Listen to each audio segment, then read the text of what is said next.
las FARC, en carta dirigida a la Jurisdicción Especial para la Paz, para la JEP, aceptaron el magnicidio, es decir, haber asesinado a Álvaro Gómez Hurtado, a Hernando Pizarro León Gómez, el hermano de Carlos Pizarro. También aceptaron el magnicidio de el profesor Chucho Bejarano, del general de la República Landazábal Reyes y de un líder del Magdalena Medio, Pablo Guarín.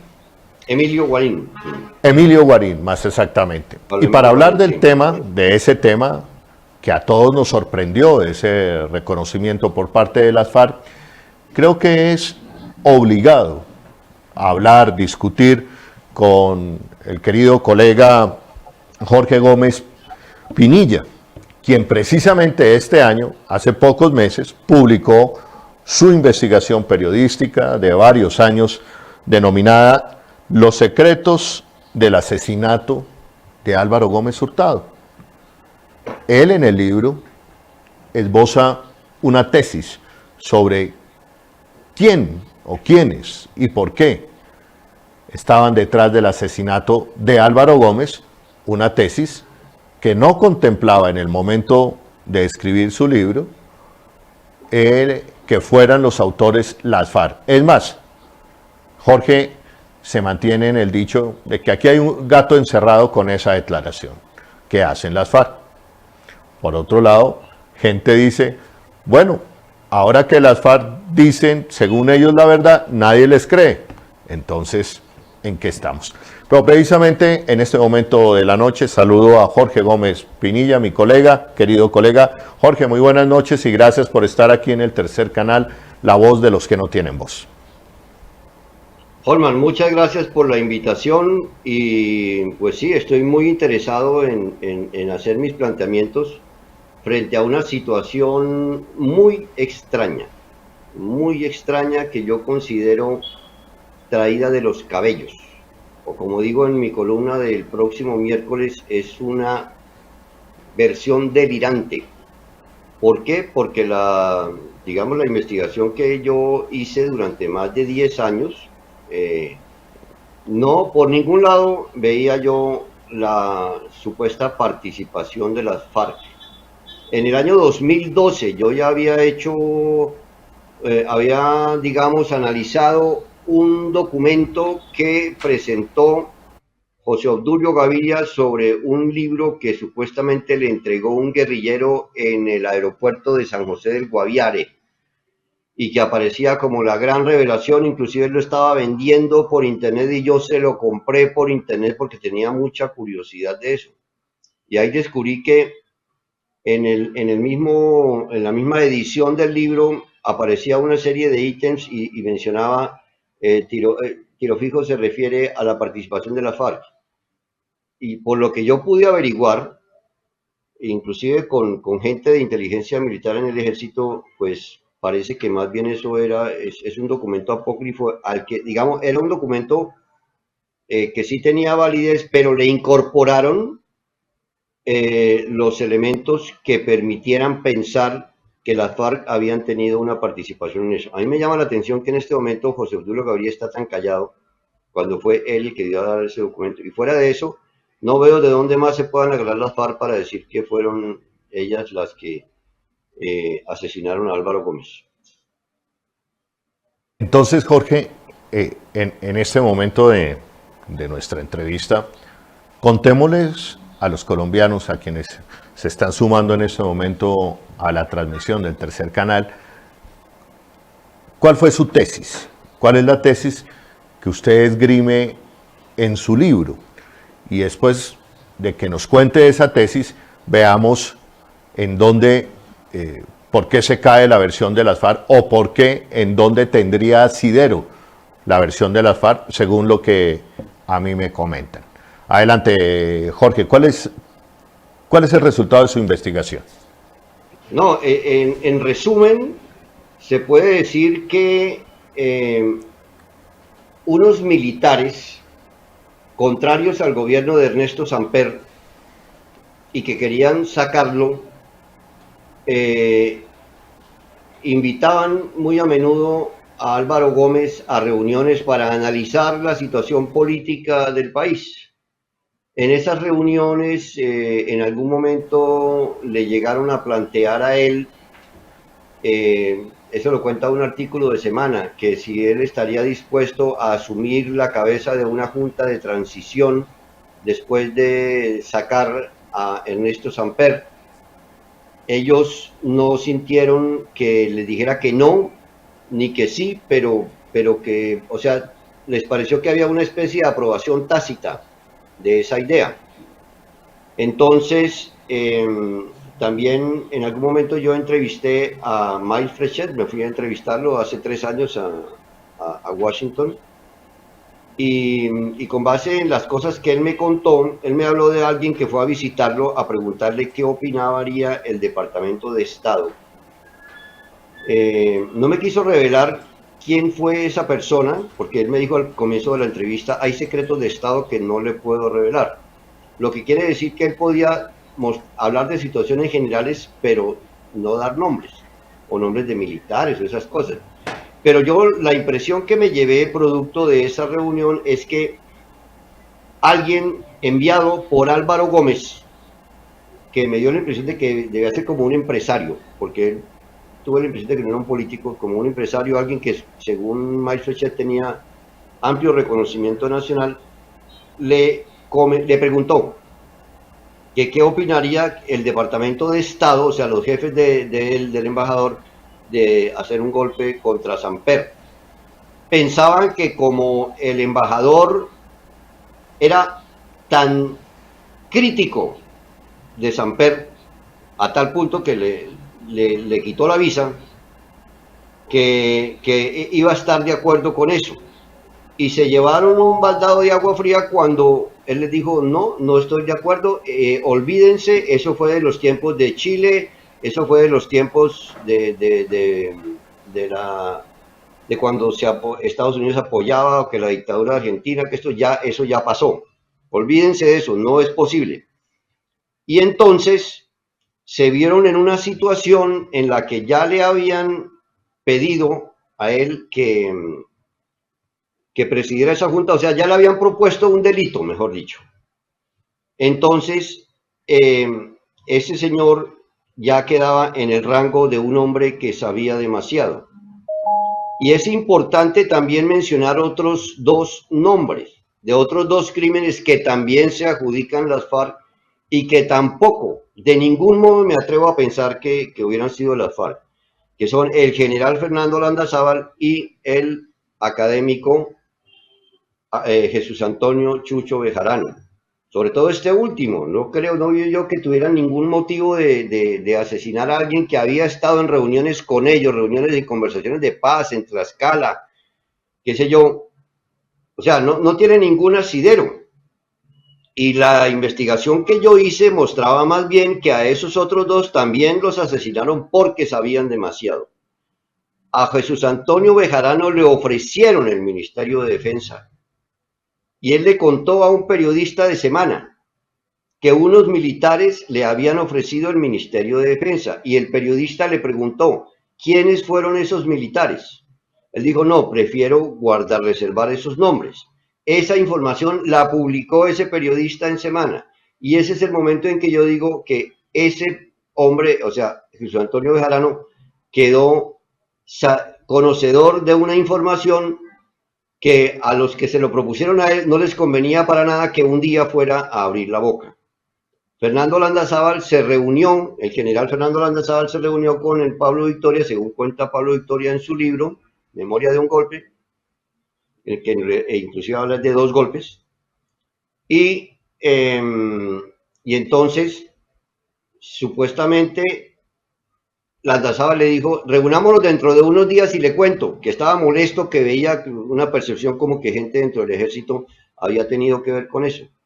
Oiga, y qué coincidencia que lo matan el día anterior a reunirse con él. Entonces, inclusive ahí yo siempre he dicho, bueno, hombre, ahí el primer sospechoso sería Pablo Victoria, ¿verdad? Porque cómo así que le cuentan a él y un día antes de que se pueda saber lo matan.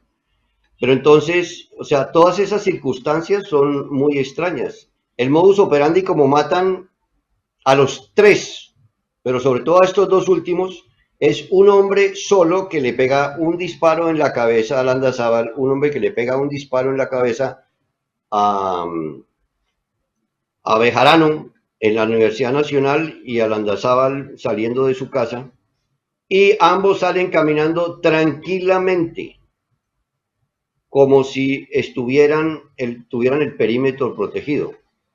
En mi columna del próximo miércoles yo muestro cómo esos no son los modus operandi, no habían sido hasta ese momento los modus operandi, y nunca lo han sido, de la guerrilla, de las FARC.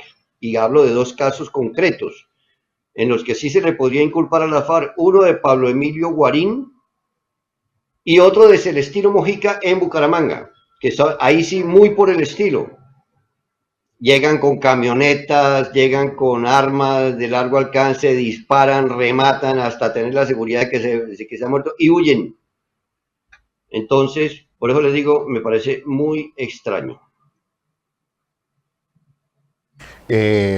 Jorge, estamos hablando con Jorge Gómez Pinilla, periodista, investigador, a propósito de su libro Los secretos del asesinato de Álvaro Gómez Hurtado, a propósito del reconocimiento, o por lo menos el dicho de las FARC, de que ellos fueron los autores del magnicidio de Álvaro Gómez Hurtado.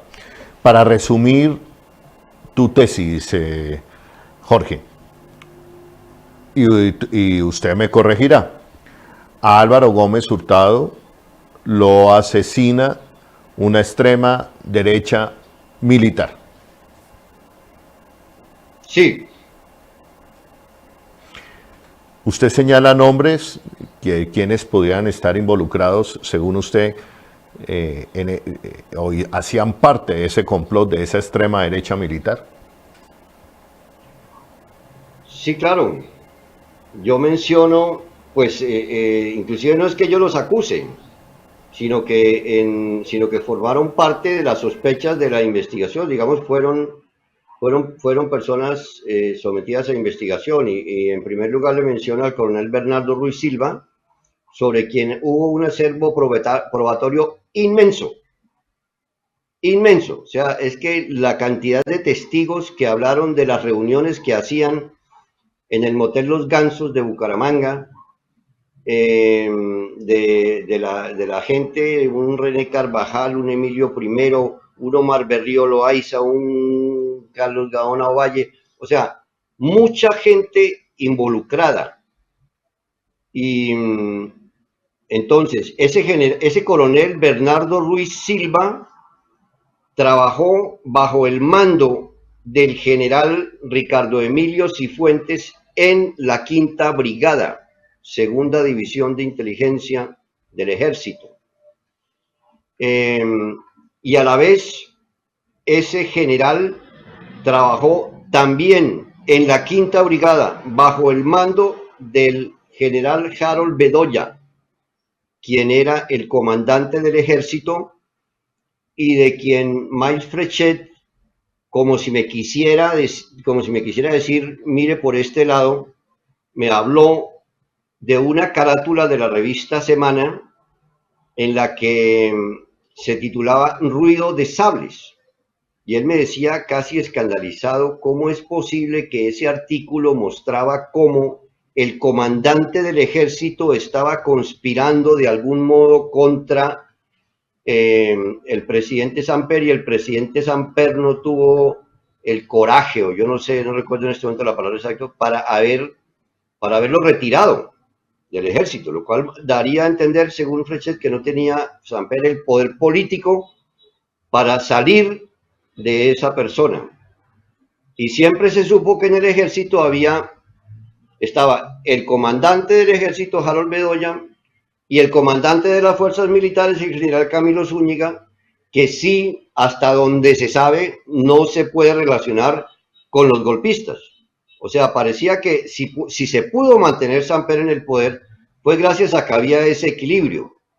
El general Ricardo Emilio Cifuentes le renunció a Samper en un momento en el que ya los ojos de las sospechas estaban sobre él, porque descubrieron un carro de su escolta muy cerca de la escena del crimen, con 4 personas de su escolta, a las que un conductor de un bus escolar que pasó antes de que hubiera la balacera, antes de que se ocurriera el atentado, y llamó a RCN. Después de que ocurrió el atentado, le llamó mucho la atención, le pareció tan sospechoso que guardó las placas del vehículo, un Campero beige, placas LIW 033.